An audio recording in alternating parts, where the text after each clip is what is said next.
All right, everybody, welcome to Simply Bitcoin, the channel that breaks down all the daily Bitcoin news, meme review, daily fail, software updates. We've got it all. Drop us a like and subscribe. All right, you know how this goes. We're kicking it off with the numbers. Block Moody Dashboard. We're looking at a block height of 654,493. The Bitcoin price currently is 13,744. Chain rewrite days, 567. Nice. And the total lightning capacity, 1,042.02 BTC. It's time for the daily fail. Mr. Jesse Powell. Hey, the owner of Kraken. Anyways, so stop effing up your bullshit DeFi scams and expecting exchanges to bail you out. I will not accept your attempt at externalizing the cost of your hasty, reckless rollout. Invest in audits, insurance, and please do your own research. Taking your losses is the only way to enlightenment. Okay, so don't get me wrong. He's not wrong about Rect, being the only true teacher. I just find it slightly disingenuous because, Kraken does, actively, sell and shill shit coins. And if he was, truly concerned, with these things being scams, then he wouldn't allow them to trade on his exchange. But the reality is that, how it goes, right? They make a lot of money off of all those trades. Absolutely. And those listings because, I recall from the 2017 days, people would just pay to get listed. Mm-hmm. So, and I suspect that Kraken isn't innocent in that either, So it just, I think it's kind of disingenuous and weak. So that's my lesson. What's your lesson? Disingenuous? That they say one thing, they do something else. Okay. Do as I say, not as I do. Okay, do as I say, not as I do. I like that. Phil, it's time for the daily meme review. All right. So, everybody, our daily meme review is brought to us by Gigi. He is also a fellow Bitcoiner. And let's get this started. Pump it up. You got to pump it up. Don't you know? Pump it up. You got to pump it up. Don't you know? Pump it up. You got to pump it up. Don't you know? Pump it up. You got to pump it up. Don't you know? Pump it up. You got to pump it up. Don't you know? Pump it up. You got to pump it up. Don't you know? Pump it up. You got to pump it up. Don't you know? Pump it up. You got to pump it up. Don't you know? Pump it up.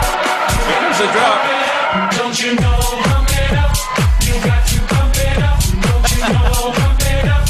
You got to pump it up. Don't you know? Pump it up. You got to pump it up. Don't you know? Pump it up. You got to pump it up.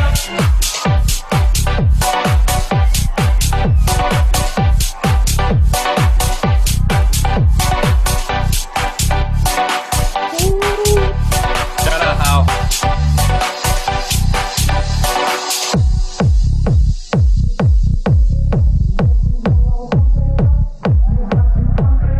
Don't you know? Pump it up.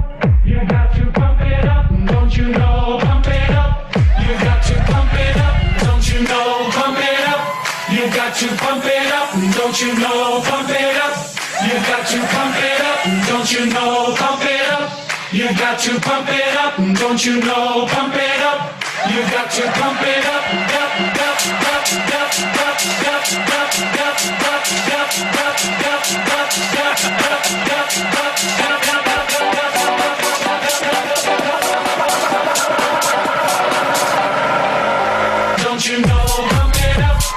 Pump it up. You got to pump it up. Don't you know? Pump it up. You got to pump it up. Don't you know? Pump it up. You got to pump it up. Don't you know? Pump it up. You got to pump it up. Don't you know? Pump it up. You got to pump it up.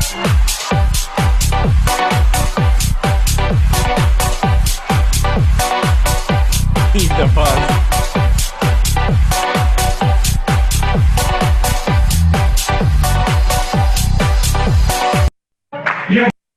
So that was a lot to unravel. Yeah.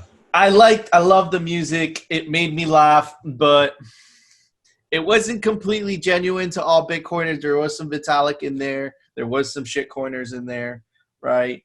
It didn't really have a message. It had good music. So, Phil, I'm going to go first. I'm going to give it a 8.7. 8.7, huh? Yeah, it's definitely a tough one, right? Okay. Yeah, I don't know why the shitcoiners were there, but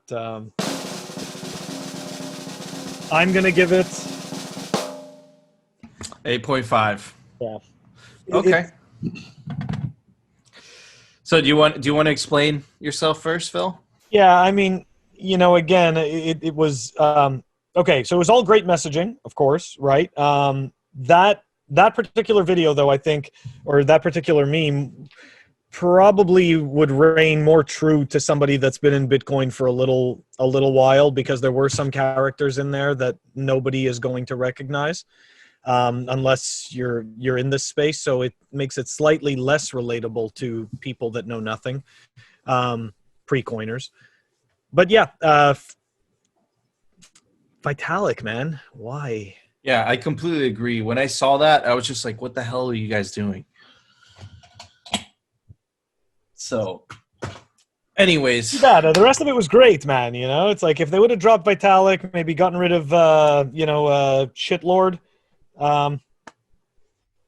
I agree. Phil, it's time for The Daily News, sponsored by Crypto Cloaks. So, guys, we got 3 pieces of news for today. This was making quite a buzz on Twitter. It was discovered initially by a post on Reddit, right?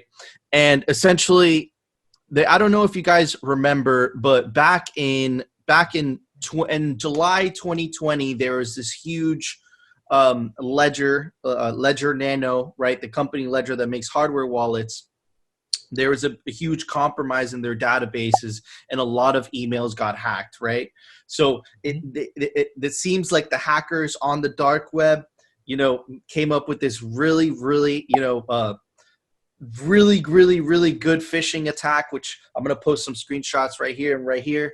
And man, it looks like they got some people. So my thoughts on this, Phil, is first, guys, be careful on what emails you click on. Always check that it comes from the actual person that's sending you on the email. Those guys are very tricky, so they might change one character. That's number one. And number two, it's very irresponsible for a hardware wallet manufacturer to have that sort of data breach. And when this was posted today, when the attacks just started happening, there has still been no response from Ledger. So those are my thoughts on this, Phil. So I'd love to hear your thoughts.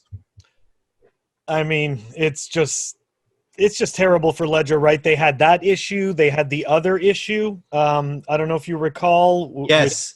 Right? Yes. Where because they added functionality to the Bitcoin, yes, the other Bitcoin forks, that it exposed it was a vulnerability. I remember that. And then you would think, you would think that you were sending something else, but really you're sending BTC, and it was pretty brutal. So I mean, look, between that and this, it's just like you said, right? They're, these guys are taking that information, they're going one step further. To further your point, checking if the sender is real is just as easy as rolling your mouse over the sender in your inbox, right? If you're using your browser, you don't even have to open it, and it'll usually pop up the sender address, and you can take a look at it. It's always worth it. Take a couple of extra seconds, reread where that email is coming from. It's completely worth it, because believe me, like, you won't, it's when you least suspect that you are vulnerable to something like this that it will happen. I absolutely agree with that. And Phil, for the next piece of news, we actually got 3 pieces of news for today. I'm just going to skim over this real quickly. It's a small little video, and it's from the World Economic Forum. The volume isn't important, but just check what they're proposing.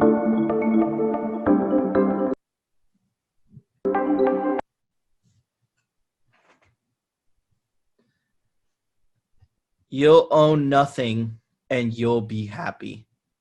And this is from the World Economic Forum.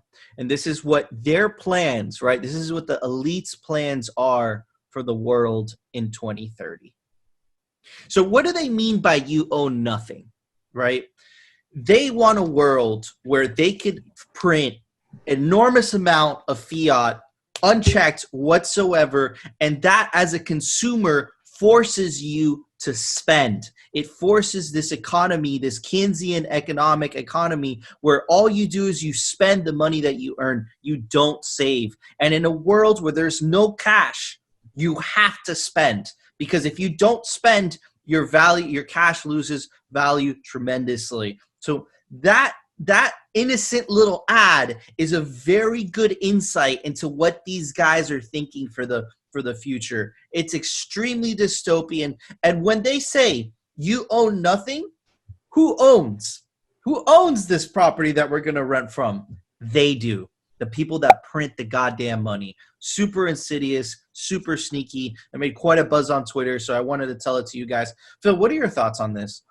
I actually watched the whole video. I didn't realize that was going to be our other piece of news. So that's pretty good. Another piece to this, okay, is that they expect that a majority of not only transactions but our activity to be tracked as well, which obviously that doesn't scare too many people. A lot of kids have grown up at this point, being tracked, and they're totally okay with it, And that's kind of sad, because at least for me, I didn't grow up being entirely tracked, and tracking only came later on, right, in my life. And I'm not okay with it, entirely.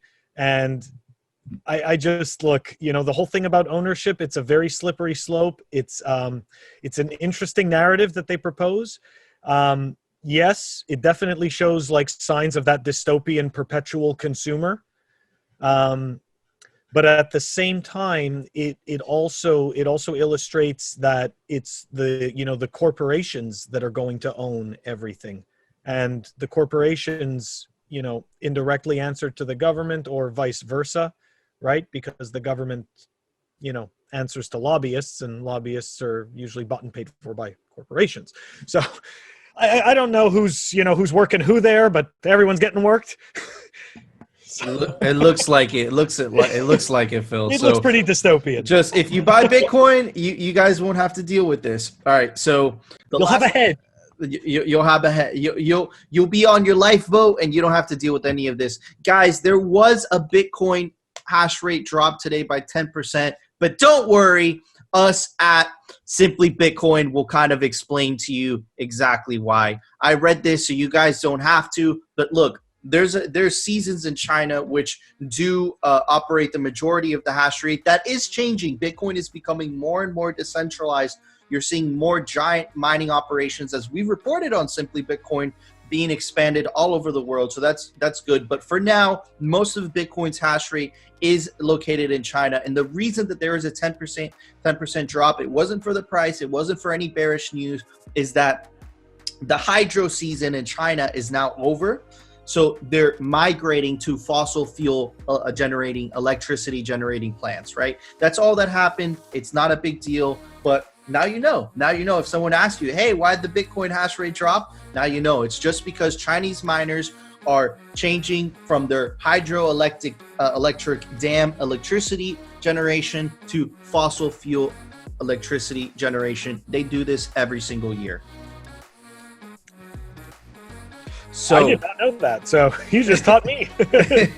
so now you guys know. Phil, there was a software release today. Why don't you tell us about it? Software releases. All right, let's take a look at what we got. Okay, so it looks like Join Market version 0.7.2 was released. In that, there was multiple PayJoin BIP78 bug fixes. They added QR support for PayJoin as well, and that information will be in the show notes down below. Awesome. Thank you so much, Phil. Guys, I hope you enjoyed another episode of Simply Bitcoin. We love this. We absolutely love what we're doing. We're growing, and it's all because of you guys. If you guys like this specific episode, give us a like. If you guys like the whole show, give us a subscribe. It goes such a long way. And guys, we'll see you tomorrow on the next episode of Simply Bitcoin.